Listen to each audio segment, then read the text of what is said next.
Disclaimer: This video is just made for an educational purpose. All right, you beautiful, awesome people, कैसे हो आप लोग? I hope कि आप सब बढ़िया होंगे, अपने अपने घरों में सेफ होंगे, सिक्योर होंगे। आज की इस वीडियो के अंदर मैं आप लोगों के साथ बात करने वाला हूँ एक नया टूल जिसका नाम है फेरोक बस्टर। ठीक है, FEROXBUSTER, फेरोक बस्टर।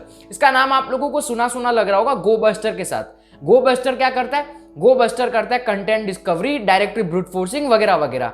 उसके जैसा एक और सिमिलर टूल कौन सा है? FF, फजिंग जिसे कहते हैं, वो आप कर सकते हो इन टूलों के साथ।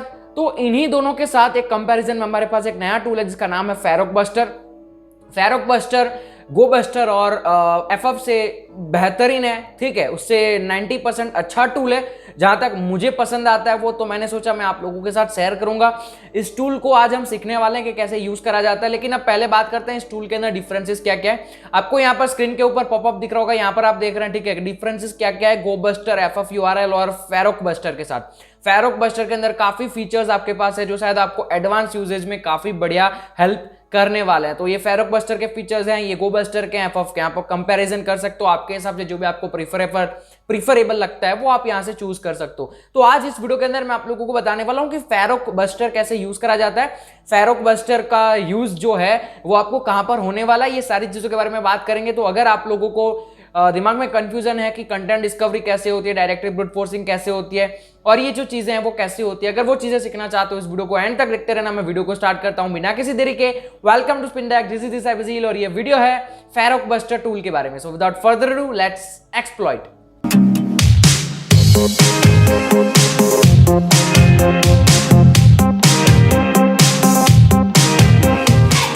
ओके, तो directory brute forcing content discovery क्या होता है? जब भी आप लोग कोई सब डोमेन फैच कर लेते हो, सब डोमेन फाइंड कर लेते हो, उसके बाद आप लोगों ने निशाना लगा दिया कि अब मैं इस सब डोमेन के ऊपर आपका जो पेनिट्रेशन टेस्टिंग, आपकी जो बग हंटिंग की मेथोडोलॉजी है वो एग्जीक्यूट करने वाले हो, वो आप यहां पर अपनाने वाले हो कि अब मैं इस सब डोमेन को पकड़ूंगा, इसके ऊपर मैं बग्स फाइंड करने की कोशिश करूंगा, इसके ऊपर बग फाइंड करना शुरू करूंगा।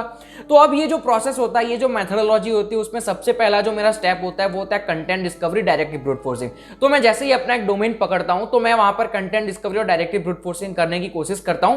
जहां पर मैं आज तक टूल यूज करता था डायरेक्टरी सर्च, DIRSEARH, ये गिटहब के ऊपर, और बहुत सारे फेमस यूट्यूबर्स भी इसके ऊपर वीडियो बनाते होंगे, बहुत सारे फेमस बग हंटर भी इसको यूज करते हैं। इसका नाम है डायरेक्टरी सर्च। लेकिन मुझे आजकल पर्सनली पसंद आ रहा है फेरोक्स बस्टर, इसका नाम फेरोक्स बस्टर है। तो ये टूल अब मैं आपको बताता हूं कि इसको कैसे यूज करोगे कंटेंट डिस्कवरी के लिए। ठीक है, तो अब आप लोगों ने कोई सब डोमेन फैच कर लिया, सब डोमेन के ऊपर आप लोगों ने ठान लिया कि इसके ऊपर अब आप लोगों को बग हंटिंग करने, तो उसके ऊपर आप कंटेंट डिस्कवरी करोगे। कंटेंट डिस्कवरी का मतलब क्या होता है? जैसे कि मान लेते हैं हम paytm.com/ करके अलग अलग चीजें लिखी हुई होती है। ठीक है, तो ऐसे कई सारे कंटेंट होते हैं जो आपको पब्लिकली अवेलेबल नहीं होते। ठीक है, तो मैं आपको स्क्रीन के ऊपर पहले आपको दिखाता हूं। मैं अगर मैं यहां पर बग क्राउड की बात करूंगा तो आप लोगों ने देखा होगा roberts.txt करके एक फाइल होती है। ठीक है, ये roberts.txt होती है। बेसिकली roberts.txt एक ऐसी फाइल है, वो सारी वेबसाइट के पास होती है। ऑलमोस्ट 90% सारी वेबसाइट की एक फाइल होती है। ये कोई वल्नरेबिलिटी नहीं है, ये कोई बग नहीं है। roberts.txt एक ऐसी फाइल होती है जिसके अंदर डोमेन होता है, जो डोमेन शायद नहीं दिखाना चाहते हैं। किसको? ये गूगल को नहीं दिखाना चाहते। यानी कि अगर गूगल पे जाकर कोई bugcrowd.com लिखेगा ना, तो ये वाली चीजें जो यहाँ पर लिखी हुई है डिसअलाउ एंड अलाउ, उसमें जो डिसअलाउ वाला होता है वो गूगल पे नहीं दिखाना चाहती है कोई भी वेबसाइट, कोई भी कंपनी, और जो अलाउ वाला है वो गूगल पे दिखा सकते हैं। तो इसीलिए roberts.txt का एक मैंने आपको ब्रीफ एक्सप्लेनेशन दिया कि इस तरीके से roberts.txt का फंक्शन होता है, इसलिए roberts.txt होती है। तो काफी सारे लोगों के कमेंट आते हैं roberts.txt क्या है, ये कोई वल्नरेबिलिटी नहीं है। तो इसी तरीके के कई सारे और फाइल्स होते हैं जो शायद वल्नरेबिलिटी हो सकती है, जैसे कि roberts.txt है। शायद यहां पर मान लो कि एडमिन पैनल का पूरा एड्रेस हो। ठीक है, एडमिन पैनल हाल फिलहाल अभी नहीं है बग क्राउड के ऊपर, लेकिन ऐसा कुछ हो जहां पर एडमिन पैनल हो। यहां पर कुछ और हो सकता है, जैसे कि कोई डेटाबेस के बारे में हो सकता है, DB1 करके, ADB1, ABDB2, कुछ भी हो सकता है। ठीक है, एडमिन का कोई अलग से पेज हो जो शायद आपको पब्लिकली नहीं दिखाया जाता है, जो गूगल पे कहीं पर नहीं होता है, कहीं पर भी नहीं होता है, लेकिन वो शायद छुपा हुआ हो सकता है। अगर आप bugcrowd.com को ऐसे नॉर्मली विजिट करोगे, तो नॉर्मली जब हम bugcrowd.com को विजिट करते हैं तो हमारे पास अलग अलग ये सारे कंटेंट होते हैं। ठीक है, ये पूरा का पूरा कंटेंट कहलाते हैं, इसको कंटेंट कहते हैं हम। तो जैसे ही आपने प्रोडक्ट पे क्लिक किया, देख रहे हो यहाँ पर हम आगे बढ़ रहे हैं, डायरेक्टरी के अंदर बढ़ रहे हैं या फिर कंटेंट के अंदर बढ़ रहे हैं। सॉल्यूशन पे क्लिक करोगे, सॉल्यूशन आएगा। इस तरीके से ये पूरे कंटेंट के पीछे कुछ छुपा हुआ हो सकता है जो शायद यहाँ पर लिखोगे तो आ जाएगा, शायद छुपा हुआ हो सकता है जो यहाँ पर पब्लिकली अवेलेबल नहीं है हमारे लिए। तो उन चीजों को फाइंड करने को कहते हैं कंटेंट डिस्कवरी। ठीक है, अब दूसरा जो वर्ड है उसका नाम है डायरेक्टली ब्रूट फोर्सिंग। अब डायरेक्टली ब्रूट फोर्सिंग क्या होता है? डायरेक्टली ब्रूट फोर्सिंग यानी कि सेम इसी तरीके की चीज है। डायरेक्टली ब्रूट फोर्सिंग के अंदर क्या होता है, हम यहाँ पर अपना गैस लगाते हैं, ठीक है, तो एडमिन, यही सेम चीज है, content discovery directly brute forcing एक ही चीज है, हम अपना गैस लगाते हैं, ठीक है, तो हम डायरेक्टर को गैस करते हैं, एडमिन हो सकता है, चलो भाई एडमिन नहीं है, एडमिन 1 हो सकता है, चलो भाई एडमिन 1 भी नहीं है, चलो एडमिन 2 हो सकता है। इस तरीके से हम चीजों को ट्राई करते हैं, तो ये सारा जो ब्रूट फोर्सिंग कहलाता है, अलग अलग वर्ड्स को रखकर देखते हैं तो ये ब्रूट फोर्सिंग हो गया। तो नॉर्मली इस तरीके से कंटेंट डिस्कवरी और डायरेक्टली ब्रूट फोर्सिंग करी जाती है। इसके लिए हमारे पास पहले टूल हुआ करते थे, गोबस्टर, एफ ऑफ, डायरेक्टरी सर्च, ये बहुत ही फेमस टूल है, बहुत ही बढ़िया टूल है। लेकिन अब हमारे पास एक टूल आ गया जिसका नाम है फेरोक्स बस्टर। फेरोक्स बस्टर आप अपने विंडोज के अंदर चला सकते हो, लेकिन मैं यहाँ पर प्रीफर कर रहा हूँ काली लिनक्स को। काली लिनक्स के ऊपर मैं इसको चलाना सिखाऊंगा। अब इसको इंस्टॉल करने के लिए आपके पास बहुत सारे अलग अलग तरीके होते हैं, ठीक है, तो हम यहाँ पर जो मुझे प्रीफरेबल लगता है ना वो तरीका मैं आपके साथ शेयर करूंगा इसको इंस्टॉल करने का। तो सबसे ऊपर अगर जाओगे, ये गिटहब की लिंक मैं डिस्क्रिप्शन में दे दूंगा, आप जाकर यहाँ पर इसको देख सकते हो। अब इंस्टॉल करने के लिए आपके पास अलग अलग चीजें हैं, ठीक है, जैसे कि ये है, ठीक है, अलग अलग आपके पास यहाँ पर तरीके हैं, इसमें से आप कोई भी तरीका यूज कर सकते हो अगर आपको प्रीफरेबल लगता है। मेरे को बेसिकली यहाँ पर एक तरीका प्रीफरेबल लगता है जो कि ये वाला नॉर्मली। तो मैं क्या करूंगा, इसको मैं यहाँ से कॉपी करके अपने कल लिनक्स में जाऊंगा, ठीक है, मैं कल लिनक्स को लॉगिन कर लेता हूं। इसके अंदर मैं जाऊंगा, इसको लॉगिन करने के बाद यहां पर मैं पेस्ट कर दूंगा, ठीक है, तो जैसे ही मैं पेस्ट करूंगा ये इंस्टॉल हो जाएगा। कहां पर इंस्टॉल होगा, जैसे कि मैंने अगर इसको पेस्ट कर दिया और एंटर प्रेस करूंगा ना तो ये हो जाएगा, लेकिन मैंने इसको पहले से कर रखा है। कहां पर कर रखा है मैं आपको दिखा देता हूं, CD डाउनलोड्स LS, ठीक है, सॉरी मैं पहले तो जाऊंगा CD रूट फोल्डर में, ठीक है, उसके बाद मैं जाऊंगा CD डाउनलोड्स के अंदर, और अब मैं यहां पर आपको दिखाता हूं, यहां पर आ जाता है फेरोक्स बस्टर। आपने जहां पर इंस्टॉल करोगे ना, ठीक है, तो वहां पर फेरोक्स बस्टर आ जाएगा। लेकिन अब पहले जो मैंने आपको पिछली वीडियो में बताया था कि अगर आप इसको यूज करना चाहते हो आपको इस फोल्डर के अंदर आना पड़ेगा, तभी आप यूज कर सकते हो। मैं दिखाता हूं, अगर मैं बाहर जाऊंगा और लिखूंगा ना फेरोक्स बस्टर, तो वो काम नहीं करेगा। क्यों काम नहीं कर रहा है? क्योंकि वो ये फोल्डर में नहीं है। अभी अगर मैं डाउनलोड्स वाले फोल्डर में जाऊंगा और उसके बाद मैं लिखूंगा फेरोक्स बस्टर, ठीक है, फेरोक्स बस्टर, तो यहां पर आप देखेंगे ये काम करेगा, ठीक है। सॉरी मैंने स्पेलिंग गलत लिखी है शायद, ओके, मैंने यहां पर फंक्शन ही गलत लिख दिया, देख रहे हो, तो अब फेरोक्स बस्टर काम कर रहा है। तो अगर आप इसको काम करवाना चाहते हो आपके कल लिनक्स से कहीं पर भी, ठीक है, कहीं पर भी आप इसको काम करवाना चाहते हो, आपको करना होगा copy feroxbuster user local bin. अब ये लोकल बिन के अंदर चला जाएगा। अब मैं अगर निकल जाऊंगा, डाउनलोड फोल्डर से बाहर निकल जाते हैं, LS प्रेस करता हूं, देख रहे हो अब डाउनलोड फोल्डर के बाहर आ गया। अब मैं अगर फेरोक्स बस्टर लिखूंगा ना नॉर्मली, ठीक है, तो फेरोक्स बस्टर काम करेगा। मैंने स्पेलिंग गलत लिखा है, फेरोक्स बस्टर, ये अब नॉर्मली काम कर रहा है। अब इसको यूज करने का पूरा डॉक्यूमेंटेशन यहां पर दिया हुआ है, आप इसको नॉर्मल यूज कर सकते हो। अब मैं आपको पहले इसका नॉर्मल एक बेसिक यूजेज दिखा देता हूं। तो हम क्या करेंगे, हम bugcrowd.com को एज ए टारगेट लेंगे। I am not harming bugcrowd.com here, मैं यहां पर कुछ भी इसके ऊपर इलीगल नहीं करूंगा, बस जो पब्लिक डोमेन में अवेलेबल है वही चीज मैं आपके सामने दिखा रहा हूं। अब हम गैस कर लेते हैं, ये सॉल्यूशन का जो पेज है ना, ये जो सॉल्यूशन वाला पेज है अभी जो ओपन होगा आपके सामने, मैं दिखाता हूं आपको। यहां पर सॉल्यूशन हम ऑटोमेटिकली लिख लेते हैं। तो ये सॉल्यूशन वाला जो पेज है वो पेज छुपा हुआ है, ठीक है, हम मान लेते हैं, हम एज्यूम करते हैं ऐसा कुछ है नहीं। तो अब क्या होगा, मेरे पास एक वर्ड लिस्ट है, वर्ड लिस्ट मैंने खुद बनाई है हाल फिलहाल, लेकिन वर्ड लिस्ट हमारे पास हो सकती है जैसे कि जेसन हेडिक्स की all.txt, और गिटहब के ऊपर बहुत सारी वर्ड लिस्ट होती है। आप लिखोगे directly brute forcing word list, बहुत सारी वर्ड लिस्ट आएगी। लेकिन मैंने यहाँ पर अपनी खुद की एक वर्ड लिस्ट बनाई जिसके अंदर पहले मैंने रैंडम चीजें डाल दी और जानबूझकर मैंने ये चीजें डाली हुई ताकि मैं आपको एग्जांपल दिखा सकूं। तो ये 3 बगक्राउड की कंटेंट है, मैंने जानबूझकर यहाँ पर डाला हुआ है ताकि मैं वीडियो में आप लोगों को डेमो दिखा सकूं इस टूल का। तो अब कैसे यूज करोगे आप इस टूल को, फेरोक्स बस्टर, उसके बाद यहाँ पर URL आएगा https www.bug, ठीक है, इस तरीके से आपका bugcrowd.com आ जाएगा यहाँ पर, सॉरी bugcrowd.com। उसके बाद यहाँ पर आप क्या कहते हैं इसको, एक्सटेंशन आप डिफाइन कर सकते हो। जैसे कि मैं यहाँ पर एक्सटेंशन डिफाइन कर रहा हूँ PDF, JS, HTML, ठीक है, PHP। ये क्या होता है, जैसे कि अगर मैं आपको दिखाऊं तो फॉर एग्जांपल हम अगर सर्च करेंगे index.php, ठीक है, तो इस तरीके के अलग अलग अगर कहीं पर मैं दिखा सकता हूं आपको, देख रहे हो यहाँ पर index.php ऊपर आया ना, पीछे एक्सटेंशंस, तो यहाँ पर एक्सटेंशन भी ट्राई करेगा, जैसे कि JS रख कर देखेगा, ठीक है, उसके बाद जो भी यहाँ पर टेक्नोलॉजी यूज हो रही है उसका एक्सटेंशन आपको वहां पर टाइप करना है, ठीक है। हमको नहीं पता है कौन सी टेक्नोलॉजी यहाँ पर यूज हो रही है, तो मैंने सारे के सारे टाइप कर दिए। JS HTML PDF जो भी कंटेंट मिल रहा है वो निकाल भैया। तो PHP मिल रहा है, कुछ PDF कोई मिल रही है उसको भी निकाल ढूंढ के। और यहाँ पर वर्ड लिस्ट डिफाइन करने, तो वर्ड लिस्ट हमारे डिफाइन करूंगा मैं रूट डेस्कटॉप, और वर्ड लिस्ट का नाम मैंने रखा हुआ है try.txt। अब जैसे ही मैं एंटर प्रेस करूंगा, ठीक है, मैंने फेरोक्स बस्टर तो ठीक है कुछ तो गलती करी है। ओके, फेरोक्स बस्टर के आगे जो मैंने चीज लगाई ना वो नहीं लगानी होती है, क्योंकि हम अब उसको लोकल बिन से यूज कर। अब जैसे एंटर प्रेस करूंगा ना, यहाँ पर आप लोग देखेंगे यहाँ पर चीजें स्टार्ट हो गई है। नॉर्मली वर्ड लिस्ट सबसे पहले तो यहाँ पर देखो, ये पहले तो उसको हो जाने देते हैं, पूरा का पूरा कंप्लीट हो जाने देते हैं, ठीक है।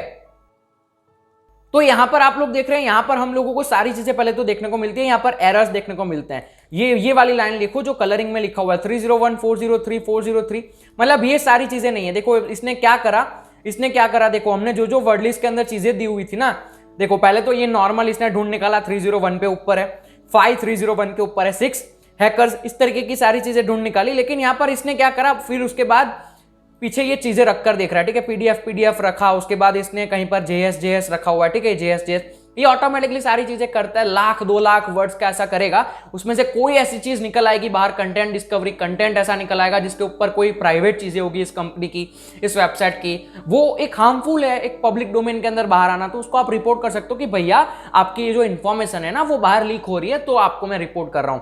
तो यहां पर अब इस टूल को यूज करने के काफी सारे अलग अलग तरीके हैं। तो यहां पर देख रहे हो, पहले तो टारगेट यूआरएल ये था थ्रेड्स 50, यानी कि 1 सेकंड के अंदर 50 रिक्वेस्ट जाती है। उसके बाद स्टेटस कोड ये वाले होंगे, टाइम आउट 60 सेकंड के बाद रुक जाएगा थोड़ी देर, 60 सेकंड के बाद फिर से थोड़ी देर रुकेगा ताकि आप ब्लॉक ना हो जाओ, ठीक है। और यहां पर हमने वर्ड लिस्ट डिफाइन करी थी। तो इस तरीके से ये टूल काम करता है, ठीक है, बहुत ही बढ़िया है, पूरा का पूरा इसका इंटरफेस है वो भी बहुत ही बढ़िया है। लास्ट में आपको दिखा देता है ये फाउंड 154 एरर 0। अब और बहुत सारी चीजें हैं, ठीक है, अब मैं आपको दिखाता हूं और इसके अंदर बहुत ही बढ़िया चीजें हैं। अब सबसे पहले लेट्स सपोज कि आप लोग सारी कंटेंट डिस्कवरी जो भी करते हो उसके लिए एक ही चीज डिफाइन करना चाहते हो, वर्ड लिस्ट बार बार डिफाइन नहीं करनी है आपको, चीजें बार बार डिफाइन नहीं करनी है, तो आप इसकी कॉन्फ़िगरेशन फाइल यूज कर सकते हो, ठीक है। अब आपको क्या करना है, इस कॉन्फ़िगरेशन फाइल को कॉपी करना है, ठीक है, इतना मैंने कॉपी कर लिया। अब आपको क्या करना है, नॉर्मली जाना है आपके रूट फोल्डर के अंदर जहां पर ये फेरोक्स बस्टर हमने मूव करा था, ठीक है। तो फाइल सिस्टम के अंदर मैं जाऊंगा अपने यूजर्स के अंदर, उसके बाद लोकल बिन, यहां पर देख रहे हो फेरोक्स बस्टर हमने मूव करा। अब मैं यहां पर एक नया डॉक्यूमेंट क्रिएट करूंगा, क्रिएट डॉक्यूमेंट। उस डॉक्यूमेंट का नाम हमको क्या देना है, यहां पर दिया हुआ नाम आपको क्या देना है, ठीक है, फेरोक्स कॉन्फिग अल्टरनेटिव, ठीक है। मैं यहां पर एक तो नोटिफिकेशन बंद कर लेता हूं। तो अब हमको नाम क्या देना है, नाम यहां से हम लोगों को कॉपी करना है, फेरोक्स कॉन्फिग TOML, फेरोक्स, ठीक है। उसके बाद क्या था, कॉन्फिग TOML, और एंटर प्रेस कर देना, ठीक है। तो यहां पर एक फाइल बन जाएगी, इसको ओपन करके जो हमने कॉपी करा है ना वो पेस्ट कर देना है। अब लेट सपोज अगर मैं जूम करूंगा, यहां पर वर्ड लिस्ट पहले से ये वाली दे रखी होगी इन लोगों ने। अब यहां पर आपकी जहां पर वर्ड लिस्ट है उसको डिफाइन कर दो, ठीक है। तो मैंने यहां पर डिफाइन कर दिया try.txt, और अब इसको मैं हटा देता हूं हैशटैग को, तो ये वर्किंग कोड है, ठीक है। अब यहां पर आप लोगों को सिर्फ स्टेटस कोड 200 वाले चाहिए, तो यहां पर 500 हटा दो, ठीक है। हम क्या करते हैं 200 और 301 रखते हैं, और हम यहां से स्टेटस कोड को भी एक्टिव कर देते हैं। ये चीजें आप पहले से सेट कर सकते हो इसके अंदर, ये फीचर्स आपको बाहर नहीं मिलते हैं, बाकी सारे सॉफ्टवेयर्स के अंदर होते हैं लेकिन कम होते हैं। तो ये सारी चीजें आपके हिसाब से यहां पर डिफाइन कर सकते हो, और उसके बाद उसको सेव कर देना है। मैं क्या करूंगा, फेरोक्स बस्टर के अंदर से मैं वर्ड लिस्ट को हटा देता हूं, ठीक है। और भी क्या क्या हम डिफाइन कर सकते हैं, हम यहाँ पर डिफाइन कर सकते हैं क्या, ठीक है, तो हम एक्सटेंशन को भी डिफाइन कर सकते हैं। तो मैं यहाँ पर एक्सटेंशन भी डिफाइन कर लेता हूँ, ठीक है। तो हम यहाँ पर रखते हैं PHP और HTML, ये 2 चीजें रखते हैं, बाकी चीजें नहीं रखते हैं। सेव कर लिया।